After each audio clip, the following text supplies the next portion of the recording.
of the greatest dates in American democracy, marks the Pilgrims' establishment of the first New World colony. Now, some have argued the first established colony was the ill-fated Roanoke colony, or the slightly better-fated Jamestown colony. These people are mentally ill. Roanoke and Jamestown do not count because both settlements lack the key ingredient necessary for the successful colonization of America: religious fanaticism. Plymouth succeeded because its inhabitants were not searching for adventure, glory, or new Native American friends. Rather, they succeeded because they were escaping religious persecution to create a society where they could worship as they one day please, God willing, and even do some persecuting of their own. Said John Winthrop, the first elected leader of Plymouth Colony. In England, we are looked upon crossly for what they deem our most unusual form of Puritan orthodoxy. Well, I say until those whose gaze be deemed disapproving, you call that persecution? Dirty looks? Watch as I have this young girl burned alive for having hiccups. A special investigative report, Ann Putnam Jr., victim or predator. On October 16, 1679, Ann Putnam Jr., eldest child of Thomas and Ann Putnam Sr., was born in Salem Village, Massachusetts. The Putnams were part of the elite that had been in control of Salem Village for many years. Straight-laced Puritans, they placed themselves at the forefront of social and political circles, with many family members holding prominent village positions such as committeemen, deacons, and church elders. As a child, Ann's future was full of potential. She was quick-witted, well-educated, and intelligent. Unfortunately, the year she turned 12, Anne set in motion events that would destroy her life and haunt her until the day she died. The witch trials was the biggest scandal in all of colonial America, and Salem, Massachusetts is where it all went down. So what caused the Salem witch trials of 1692? The main factors that started and fueled the trials were politics, religion, family feuds, economics, and the imaginations and fear of the people. During this time, Salem was divided into two sections: Salem Town, a prosperous economical center, and Salem Village, a farming community. The Putnams, who owned the largest share of farmland in the Salem Village, were the leaders of a group who wanted the village to separate from Salem Town. They believed the town had become too individualistic, opposing the communal nature of the Puritans. Hoping to solidify the separation, the villagers established their own church. One of the first preachers was Reverend George Burroughs. Many citizens opposed Reverend Burroughs and refused to pay their taxes and thus his wages, making him destitute. 1689, by the Putnams' invitation, Reverend Samuel Parris moved to Salem Village to lead worshiping at the Salem Village Meeting House. He brought with him his wife, his daughter Betty, his niece Abigail Williams, and his slave Tituba and her husband John Indy. Puritan children were expected to behave under the same strict codes their parents followed. Any display of emotion was discouraged.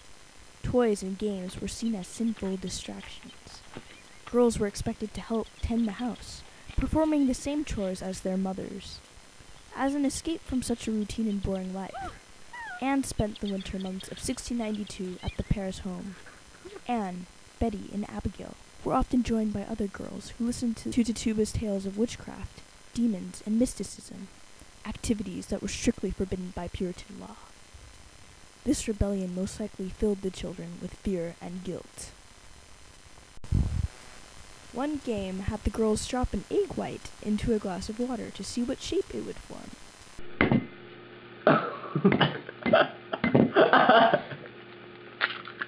One night, Anne saw the shape of a coffin.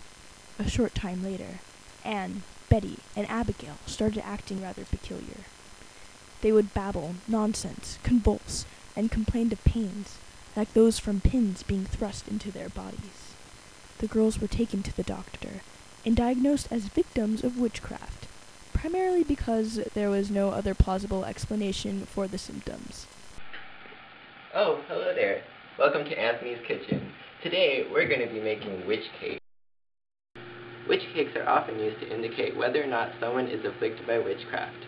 How this is done is that the witch cake is fed to a dog, and if the dog shows similar symptoms as the sick person, then it is evident that the sick person is in fact bewitched. First off, preheat the oven to 350 degrees Fahrenheit. Witch cakes are actually quite easy to make. The only ingredients are wheat and rye, and urine from the afflicted person.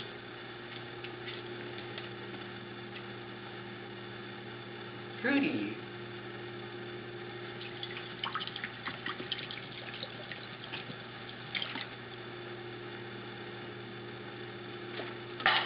Okay. So the oven seems about ready now, so let's put this in.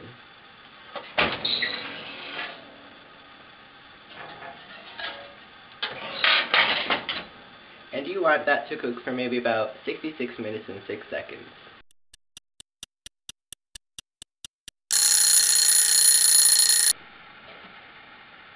It looks about ready, so let's take it out now.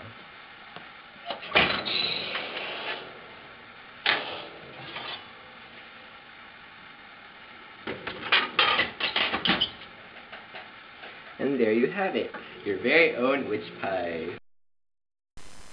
The Salem witch hunt had begun. During the examinations, the circle of girls would instantly succumb to their afflictions whenever the accused looked at them. As soon as the accused touched a part of their body, the girls would come to. In March 1692, Anne shocked the town when she accused Martha Corey, a solid member of the church. Despite a lack of hard evidence, Martha was sent to prison. This bold accusation ignited the fear that any of the villagers could be a witch. Next, the girls accused Rebecca Nurse, a kind and generous elderly woman who was well liked by the community. They claimed Rebecca's specter would float into their rooms at night to pinch and torture them. Rebecca maintained her innocence, but was held for trial nonetheless. By the end of May 1692, over 200 people had been jailed after being charged with witchcraft. Though not the only villagers to make accusations, the Putnam family was heavily involved in the trials and many of the arrests. Thomas was the chief filer of complaints in the village, and Anne Sr. spent many days in court claiming to be inflicted by numerous people. Anne Jr. went on to accuse 62 people of witchcraft, including 4-year-old Dorcas Good and former Reverend George Burroughs. She claimed Reverend Burroughs was the Black Minister, master of all witches in Massachusetts and leader of the Salem Coven. Anne Jr. was likely manipulated by her parents and elders to achieve their goals. Some believe that the elder Putnams persuaded the girls to accuse particular people whose death would benefit the family. Anne's testimony of Reverend Burroughs was among the weirdest and most gruesome of all trials. This testimony mirrored her father's feelings of hatred for the Reverend. On October 29, 1692, Governor Phipps dissolved the Court of Oyer and Terminer, which had overseen the trials. In May of 1693, he pardoned the remaining accused. The witch hunt was over. In all, 19 people had been hanged and 1 man crushed to death. Ann Putnam Jr., the leading instigator, went on to lead a sad and lonely life. Her father died on May 4, 1699, and her mother followed a month later. 19-year-old Anne was left to raise her siblings by herself. In August 1706, Anne stood before the congregation of her church and asked for forgiveness, stating, "It was a great delusion of Satan that deceived me in that sad time, whereby I justly feared I had been instrumental with others, though ignorantly and unwitting, to bring upon myself and this land the guilt of innocent blood."